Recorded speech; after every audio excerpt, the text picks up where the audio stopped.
আজকে নবপ্রয়াস speaking club কর্তৃক আয়োজিত স্পিকিং সেশন এবং স্টোরি টেলিং এর সেকেন্ড সেশন। আজকে আমাদের মূল লক্ষ্যটা ছিল কথা যে আওয়ার ফিউচার প্ল্যান, যে আমরা ভবিষ্যতে কি নিয়ে কাজ করব বা আমাদের যে ভবিষ্যতের কাজগুলো হবে সেটা মানে আমরা কিসের উপর ভিত্তি করে করব। তো আমরা সবার সাথে কথা বলে কিছু ডিসিশন নিচ্ছি, যে যেমন আমাদের পরবর্তী প্রোগ্রাম হিসেবে আমরা রাখছি যে ব্লাড গ্রুপিং। আমরা স্কুল ওয়াইজ যাব, যে তাদের স্টুডেন্টদেরকে আমরা ব্লাড গ্রুপিং করে দিয়ে আসবো। এর পাশাপাশি আমাদের তাদেরকে আমরা যে ভবিষ্যতে যে হায়ার স্টাডিজ এর যে গাইডলাইনসটা আছে আমরা তাদেরকে সেই বিষয়ে কথা বলবো।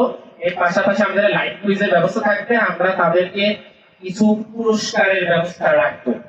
এর পাশাপাশি আমরা আরেকটা প্রোগ্রাম রাখছি, সেটা হচ্ছে আমাদের যারা এই বছর পাবলিকিয়ান হিসেবে চান্স পেয়েছে তাদের একটা সংবর্ধনার অনুষ্ঠান করা হবে।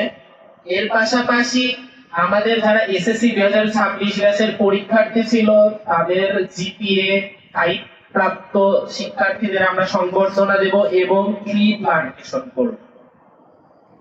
এর বিষয়ে আস্তে আস্তে যদি বলি, প্রথমত তানভীরের কথা যদি বলি, তানভীর অনেক সুন্দর কথা বলছে যে ট্রি প্লান্টেশনের মাধ্যমে হয়তো আমাদের সংগঠনটা আরো পরিচিতি পাইছে। তো আমাদের মূল লক্ষ্য, যেমন আমাদের কমিটি, আমাদের মেম্বার, জেনারেল মেম্বার বা ভলান্টিয়ার বাড়ানো।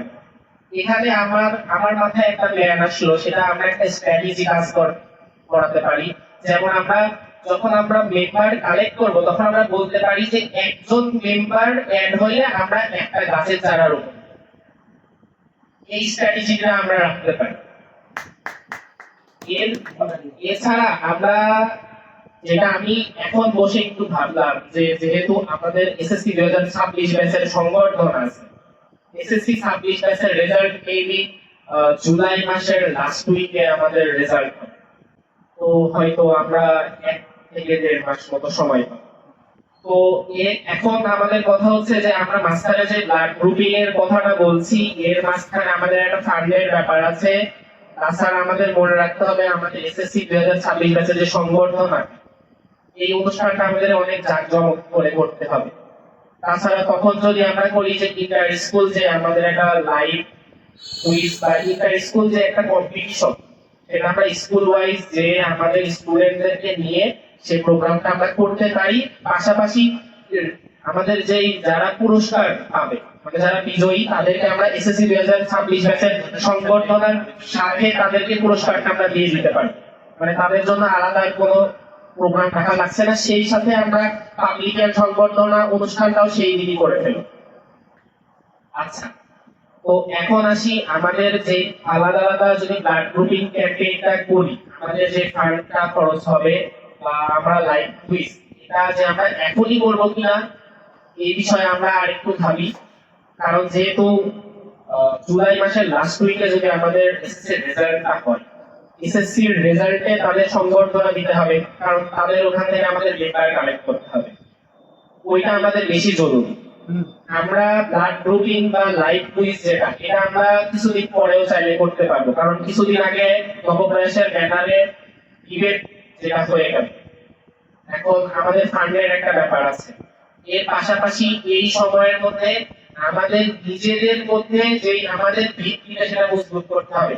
আমাদের কমিটি মেম্বারদেরকে ব্যাপারটা বোঝাতে হবে যে আমরা এটা নিয়ে অনেক মানে আগ্রহী, মানে আমরা নবপ্রয়াসে অনেক বেশি সিরিয়াস।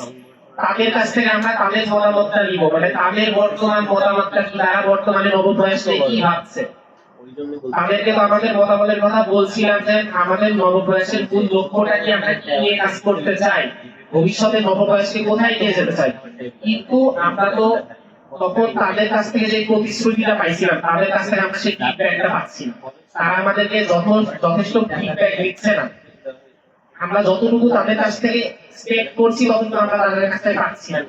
এখন এটা কেন পাচ্ছি না, তারা কাজগুলো আমাদেরকে কেন রিটার্ন দিতে পারছে না, তাদের কাছ থেকে আমাদেরকে সরাসরি বসতে হবে। প্রথমত আমরা দেখা যাচ্ছে সবাই মিলে না বসে আমরা যারা জুনিয়র আছে কমিটি মেম্বারদের মধ্যে তাদের কাছ থেকে আমরা গ্রুপ ওয়াইজ বসবো, 5 জন 7 জন 10 জন করে আমরা গ্রুপ ওয়াইজ বসবো যে তাদের কি সমস্যা হচ্ছে। আর যেহেতু আমাদের অলমোস্ট কমিটি দেওয়া 1 বছর হয়ে যাচ্ছে, পাশাপাশি আমাদের যে প্রেসিডেন্ট ছিল প্রেসিডেন্ট পদত্যাগ করছে, সেই হিসাবে আমাদের একজন অ্যাক্টিং প্রেসিডেন্ট আছে। তো আমাদের একটা নতুন কমিটি দিতে হবে, সেই বিষয়ে আমাদের চিন্তা ভাবনা করতে হবে। এই একটা কথা গেল। মেম্বার আচ্ছা, মেম্বারের ব্যাপারে রিফাত অনেক ভালো একটা বুদ্ধি দিছে যে ভাই আমরা অনলাইনে মেম্বার রিক্রুট করতে পারি। এর পাশাপাশি আমরা মেম্বার যখন রিক্রুট করব আমরা মেম্বার রিক্রুটমেন্টের কিছু ক্রাইটেরিয়া, যেমন আমরা সকলকেই মেম্বারশিপ দেব না, আমাদের কিছু স্ট্রিক্ট রুল তৈরি করতে হবে, যেগুলো হয়তো আমাদের আরো সময় লাগবে, হয়তো এখনই আমরা পুরোপুরি এক্সিকিউট করতে পারবো না, বাট টুডে অর টুমরো নবপ্রয়াস কিন্তু আস্তে আস্তে বড় হবে। যখনই বড় হবে তখন আমাদের এখানে যে কিছু সব কোন আচার আচরণের উপর আমাদের নিয়ন্ত্রণ রাখতে হবে। আমরা তো সবকিছু সবাইকে অ্যালাউ করবো না, তো আমাদের এই বিষয়ে স্ট্রিক্টলি হতে হবে। এর পাশাপাশি আমাদেরকে কিছু এই যে রুলস আর রেগুলেশন সেগুলো আমাদেরকে তৈরি করে নিতে হবে। তো মেম্বার যারা অনলাইন মেম্বারশিপ যারা নিবে, এর পাশাপাশি আমরা কি করব, তাদের সাথে আমরা একটা ভাইবার ব্যবস্থা করতে পারি। যারা যারা অ্যাপ্লাই করলো তাদের সাথে আমরা সামনাসামনি বসলাম।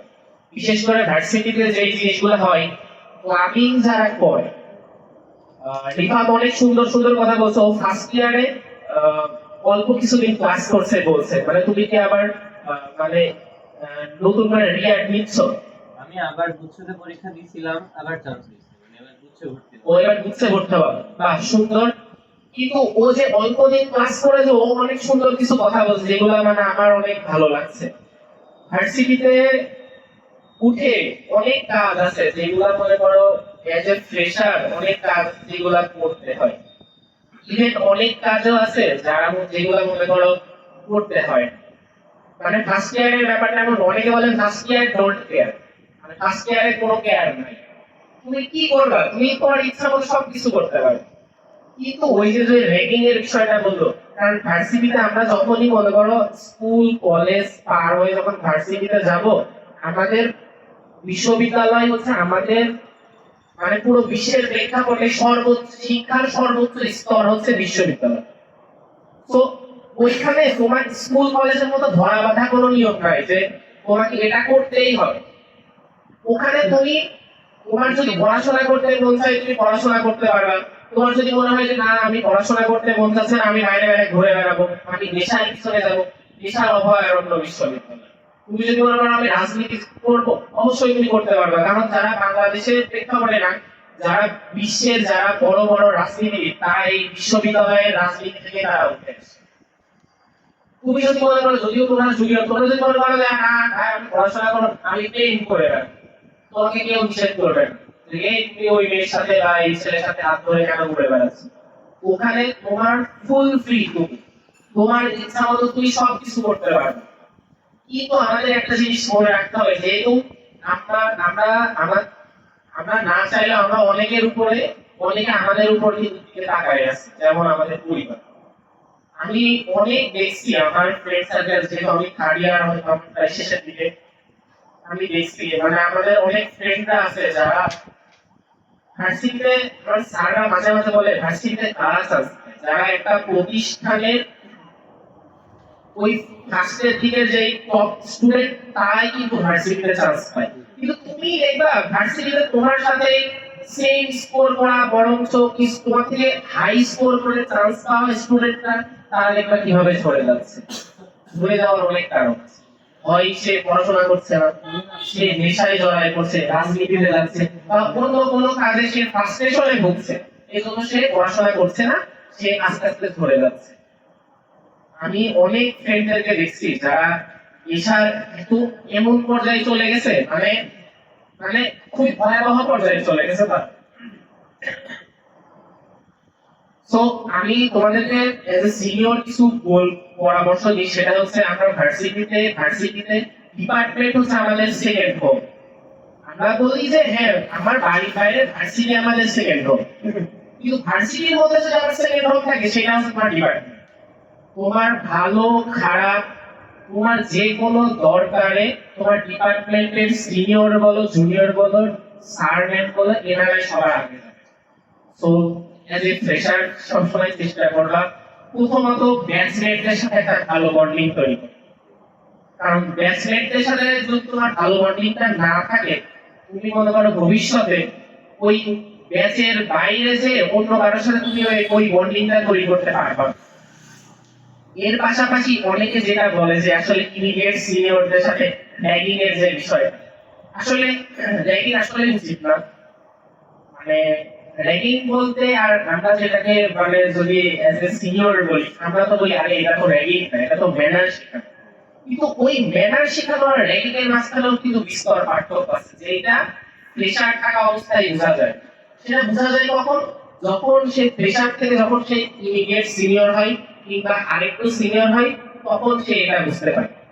অনেকজনকে দেখা যায় যে নিজে র্যাগ খায় না, কিন্তু সে নিজে র্যাগ দিতে চায়।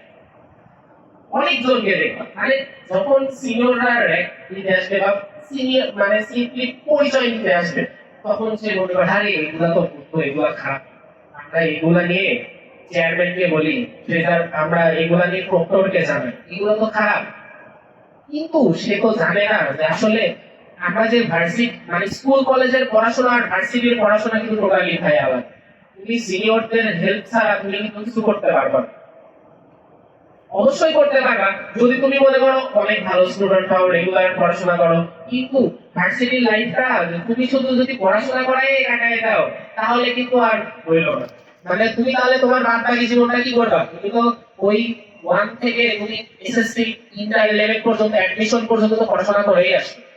তো নিজের লাইফে কিছু এক্সট্রা কারিকুলার অ্যাক্টিভিটিসও করো, নিজের লাইফটাকে কিছু এনজয় করো, কিছু ঘুরতে যাও, কিছু ফ্রেন্ডদের সাথে ছবি তোলো। কারণ তুমি আলটিমেটলি তোমার মানে লাইফের সাকসেস হিসেবে তুমি কি দেখতে চাচ্ছ? আমি একটা বড় চাকরি করি, বাংলাদেশের প্রেক্ষাপটে মানুষজন সাকসেস হিসেবে ওইটাই দেখে। কে ভার্সিটিতে পড়লো কে না করলো এটা ডাজেন্ট ম্যাটার। বাংলাদেশের প্রেক্ষাপটে আলটিমেটলি দেখা হয় যে কার কাছে কয় টাকা আছে। কে ভার্সিটিতে পড়লো সে দেখা যাচ্ছে 4 বছর পড়ার পর সে চাকরি পালো, কিন্তু দেখা যাচ্ছে যে সে ভার্সিটিতে পড়েনি কিন্তু তার কাছে অ্যাভেলেবল অনেক টাকা আছে, তার কাছে অনেক টাকা আছে, কিন্তু মানুষজন মনে করে সে কিন্তু আলটিমেটলি সাকসেস। তো আমি তোমাদেরকে অ্যাজ এ সিনিয়র হিসেবে বলবো যে লাইফটাকে এনজয় করো। পড়াশোনার বাইরেও অনেক বড় একটা দুনিয়া আছে, যেটা তুমি চাইলেও ভবিষ্যতে যে এনজয় করতে পারবে না। তোমার এই লাইফটাই শেষ, এই 4 বছরই তুমি যা করে নিতে পারবে। ফার্স্ট ইয়ার সেকেন্ড ইয়ারটা একটু জাস্ট দুনিয়ার দরকার হয়েছে, কারণ থার্ড ইয়ার ফোর্থ ইয়ার উঠে ডিপার্টমেন্টের যা এদিকে তুমি চাকরি তো করতেই হবে, যেহেতু আমরা পড়াশোনা করছি। তুমি কম্পিটিটিভ এক্সামে যাও বা রিসার্চের সাইডে যাও, তুমি যেদিকে যাও তোমাকে আলটিমেটলি ওই থার্ড ইয়ার ফোর্থ ইয়ার থেকে ওখানে সিরিয়াস হতে পারবে। তুমি চাইলে অনেক কিছু করতে পারবে না। আচ্ছা, যেটা গেল। আরেকটা যেটা বলি সেটা হচ্ছে তোমরা যারা ইমিডিয়েট সিনিয়র তাদের সাথে মোটামুটি একটা ভালো বন্ডিং রাখো। কারণ তারা এসে অনেক কটু কথা বলবে, কারণ ফার্স্ট ইয়ারের ব্যাপারটা এমন, ফার্স্ট ইয়ারে ঠিক বললেও ভুল, আর যদি তুমি ভুল করো সেটা তো মারাত্মক ভুল।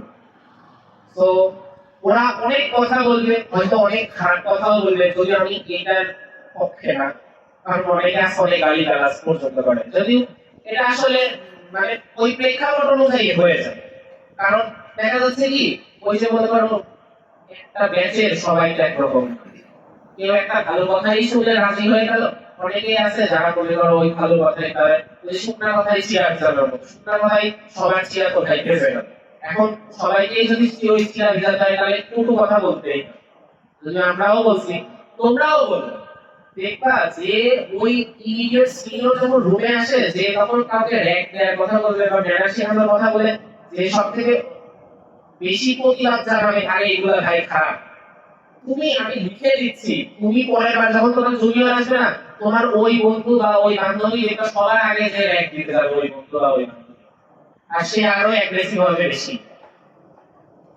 তো সিনিয়রদের সাথে একটা ভালো সম্পর্ক রাখো, কারণ ভার্সিটিতে উঠে তো কেউ প্রাইভেট করে, তুমি ক্লাসের বাইরে কোনো জিনিস বুঝতে চাও বা তোমার কোনো জিনিস দরকার, আর ভার্সিটিতে উঠে কেউ মনে করো সব বই খাতা এগুলো নোট পাতি কেউ কেড়ে নেয়।